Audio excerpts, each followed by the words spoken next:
قیامت کے دن ایک ایسا لمحہ آئے گا جب ہر انسان کی حقیقت کھل جائے گی۔ جنہوں نے دنیا میں اللہ کے سامنے سجدہ کیا ہوگا وہ اس دن بھی سجدہ کر سکیں گے، لیکن کچھ لوگ سجدہ کرنا چاہیں گے اور سجدہ کر ہی نہیں سکیں گے۔ آخر کیوں؟ قرآن اور صحیح حدیث میں اس کا انتہائی خوفناک جواب موجود ہے۔ السلام علیکم ورحمۃ اللہ وبرکاتہ۔ اللہ تعالیٰ سورہ قلم میں فرماتے ہیں، ترجمہ: جس دن پنڈلی کھولی جائے گی اور انہیں سجدے کے لیے بلایا جائے گا تو وہ سجدہ نہ کر سکیں گے۔ سورہ القلم آیت نمبر 42۔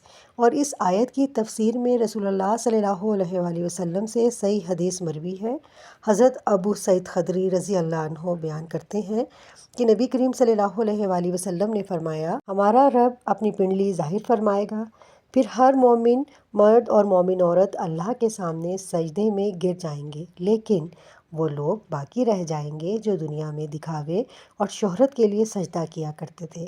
وہ بھی سجدہ کرنے کی کوشش کریں گے مگر ان کی کمر اکڑ کر ایک ہڈی کی طرح ہو جائے گی اور وہ سجدہ نہیں کر سکیں گے۔ صحیح بخاری 4919۔ ذرا سوچیں، دنیا میں ہم نماز پڑھتے ہیں، سجدہ کرتے ہیں، لیکن سوال یہ ہے، کیا ہمارا سجدہ صرف اللہ کے لیے ہے یا لوگوں کو دکھانے کے لیے بھی؟ کیونکہ قیامت کے دن جسم نہیں، نیت کی حقیقت سامنے آئے گی۔